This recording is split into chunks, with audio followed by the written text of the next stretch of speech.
Hi, I'm Chris. And I'm Matt. Welcome to Roleplay Chat. We are two game masters who can't stop talking about role-playing games. And today we talk about the hidden potential of names. We're going to give you 8 uses for names that we've discovered that we think you need to be aware of. So let's get right into it.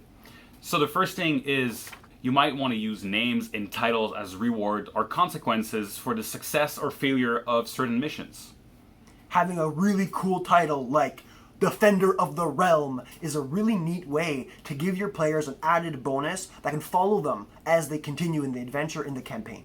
We know certain examples of consequences like Jaime Lannister in Game of Thrones, who's called the King Slayer. Another way to use names in an interesting way is to think about how your NPCs use nicknames. If an NPC refers to another player character as Boy or Bud or something kind of negative, pejorative maybe, it could create an interesting dynamic where you immediately can tell that this NPC is treating your character a certain way or your player's character a certain way. Or it can be positive. It could be like to show that you're closer. If an NPC gets close to a player character, they can say, oh, you know, my friends call me Todd instead of Theodore. Mm-hmm. And it's kind of like this neat dimension. It's also a bit of a reward, right? Like now you get to call this character this name. Kind of the reverse of this for the next kind of things to consider is the concept of true name. So let's say you've been talking to someone, you only know maybe their first name or their nickname, and they come to you and they say, actually, I'm part of the family of the Winchesters. And the Winchesters are actually a big noble family, and through that you learn that this guy's a noble, and you learn it has a whole new dimension. So the mention of the true name could actually be told in confidence to a player or NPC. Something actually, you know, you think too much about role-playing games when on a Friday night you and your buddy are going to an orchestra to watch The Lord of the Rings, and it was really cool actually. Thanks for the invite. And you know the scene in The Two Towers where Frodo is talking to Gollum and he says, oh, I've heard about you. Isn't your name Schmeagol? And Gollum's eyes open wide. Schmeagol. And he has this internal revelation. Yes, that is me. That is who I was. And a new dimension to that character just really pops. Well, that couldn't have happened without his true name. So if you can kind of replicate a scenario like that, it adds all these dimensions and this flavor to the world, to the characters, to the relationships between the characters. Yes. And true name can also be used kind of in a very different way. Like we think about demons. In certain lore, when you know the true name of a demon, you can actually control the demon. So something like that would be like almost a quest to get the true name of this creature.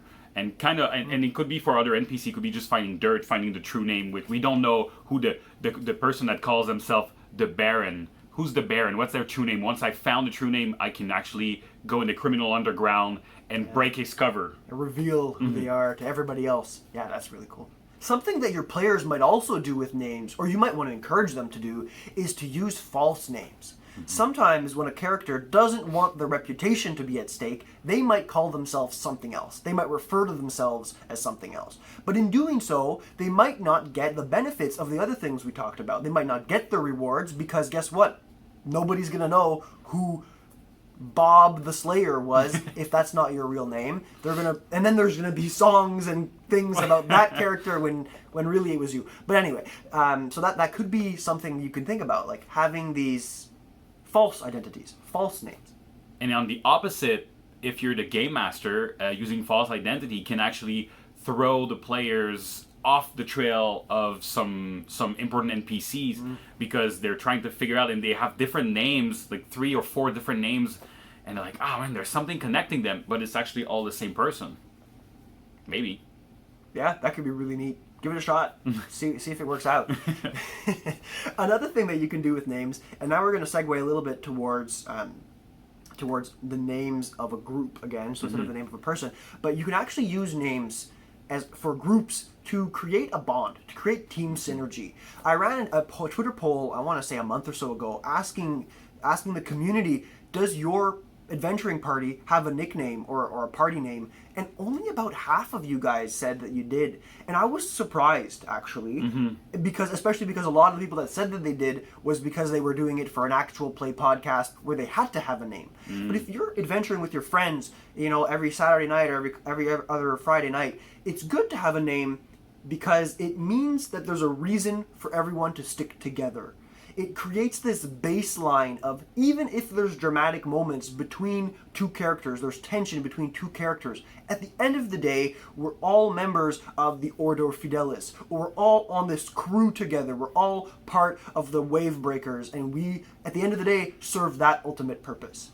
And it gives a lot of consequence. If someone is goofing around and acting inappropriately in front of someone else, but they know they're part of this group, the other one, that character will be accountable to the rest of the team. So it'd be like, no, you're part of the Ordo Fidelis. We don't act like this. So that's one thing. And also it adds continuity. My mouth is not working today. Continuity? Continuity. This thing. Yeah. In the sense that if someone leaves the party, dies or something, and you get another character, even if you're the same player, joining this crew or this group, you're right back in the favors of everybody else. Yeah, that's true. That's really good. And I mean, team unity is something that I, as a game master and as a player, worry a lot about, because I do like to have those dramatic moments, but I worry about things like character betrayal. Obviously, they can still happen, and we could shoot a whole episode on character betrayal. But I think that having that layer of team unity, or having a team name, generates team unity, which makes character betrayal a little bit easier to see coming and a little bit easier to integrate into the story in a natural and safe way. The next point we're going to talk about is the effect of not naming someone.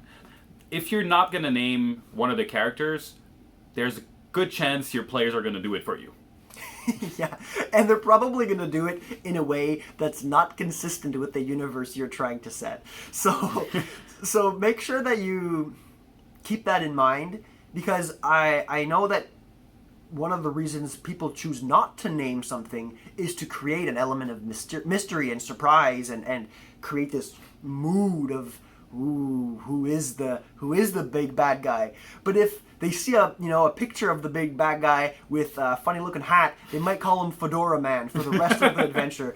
And now your bad guy, who's doing terrible things to the world, is forever known as Fedora Man, and there's no going back from that. Another thing that you can use names for is to create this sense of geographic similarity. In Warhammer, for example, there's a Bretonian segment of the map, and that's kind of like the French equivalent. So names like Richard or François, Beauvallon for last name and stuff like this. So and when you hear that name, you hear someone called François, you're like, oh, he's Bretonian. He's not going to come from Kislev.